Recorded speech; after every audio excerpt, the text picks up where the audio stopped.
Impoverished communities tend to produce some of the most resilient human beings. There's something about a tough upbringing in harsh conditions that makes people work harder, push their limits, and try to prove the world wrong. Boxers like Mike Tyson, Floyd Mayweather, and Manny Pacquio, they came from places of economic struggle where future prospects were bleak at best. It was dismal conditions like these that gave rise to possibly the greatest pound-for-pound MMA fighter on earth, the Spider. My name's Clancy. Welcome to the Tap Podcast.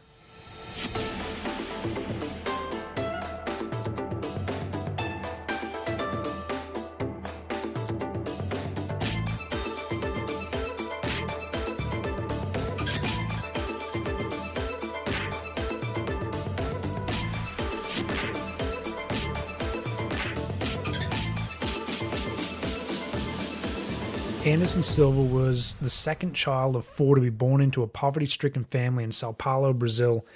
It was this hardship that drove his parents to send him and his older brother to live with his aunt and uncle in Curitiba when he was only 4 years old. His aunt and uncle found themselves supporting 5 children in total on a police officer's meagre salary. Times were tough all round, but growing up in a rough area, it's essential to learn your way around a scrap early. And while martial arts was more of an elite activity in Brazil, Anderson wasted no time in figuring out how to learn it. He began watching the not-so-poor neighborhood kids practicing jiu-jitsu and eventually started practicing with them. While it wasn't official or an organized thing, it was better than nothing. But Silva clearly had a talent for the fighting arts early, so this added to the petri dish in which great champions are born. All he needed now was opportunity. This came in the way of his family scraping together enough money to send him to Taekwondo classes when he was 12 years old. He bounced between there and capoeira before finally settling on his passion in Muay Thai when he was 16.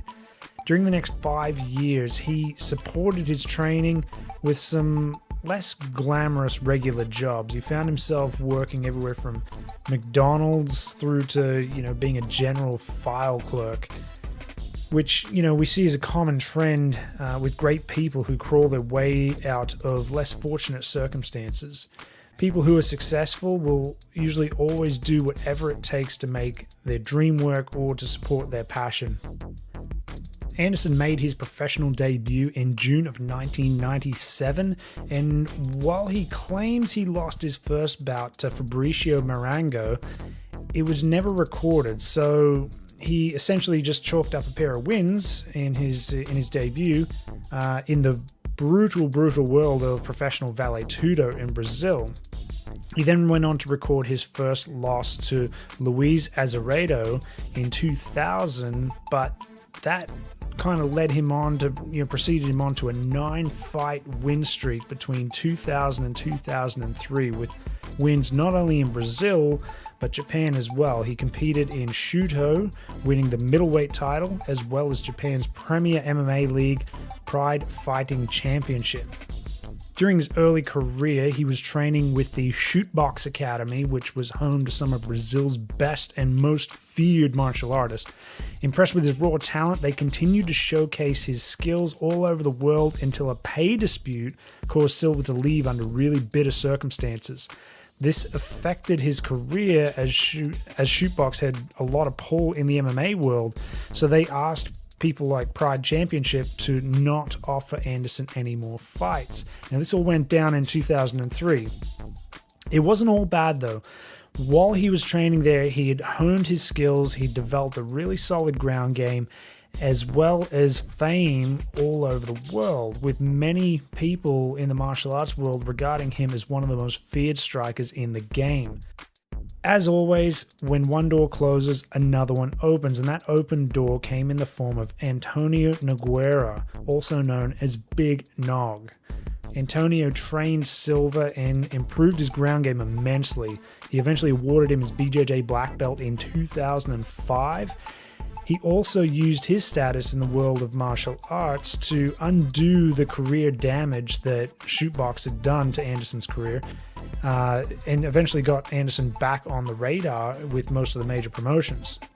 So after jumping around some other promotions, Silva finally made his UFC debut in 2006 with a stunning knockout of Chris Lieben, which started a winning streak spanning 16 fights, 1 championship belt, 10 title defenses, 2 weight divisions over a course of 7 years. I'll say that again, 16 fights, 1 championship belt, 10 title defenses of that belt, fought in 2 different weight divisions over the course of 7 years.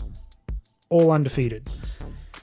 That is amazing. This reign in what was at the time the biggest MMA promotion on earth saw Silva fight the best in the world and win in spectacular fashion almost every time.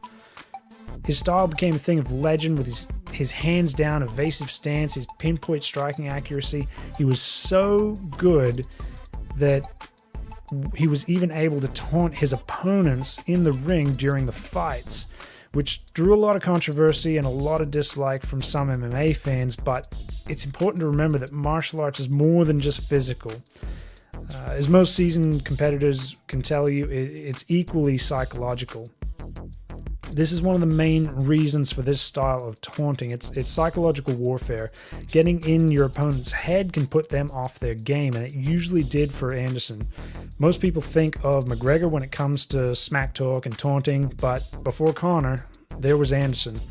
This taunting eventually led to the end of his title reign and that winning streak when Chris Weidman managed to catch him on the chin during one of his taunts, knocking him out. And during the rematch, Silva suffered a grisly leg break, a really, really bad leg break, which put him out of action for over a year. So by the time Silva made his return, he'd crossed that 40-year-old threshold that usually spells the end for most fighters' careers. I mean, heck, 35 normally spells the end for most fighters' careers, but nonetheless, he fought on for 6 more fights, winning 2 of those, but after a recent knee injury during his bout with Jared Cannonier, it looks as though it's time for Silva to hang up the gloves, focus less on the fighting, and more on sharing his knowledge and grooming the next generation of athlete for the world stage. Silva embodies what it is to be a true mixed martial artist. He took elements that worked for him from Muay Thai, Taekwondo, boxing, Jiu-Jitsu, Wing Chun Kung Fu, just to name a few. And he created his own fighting style that took him on a 22-year-long professional career and has left him with this legacy of being one of the greatest mixed martial artists of all time. Thanks very much for listening, guys. As always, train hard, keep up that fighting spirit. The TAP Podcast is hosted and produced by me, Clancy Peterson, and if you enjoyed this, then jump on iTunes or wherever you get your podcasts and leave a rating and review. That's how you can help this show the most. And if you absolutely have to, if you've got $1 burning a hole in your pocket, you can head over to patreon.com/thetap and you can donate for as little as $1 to help support this project and keep us on the air.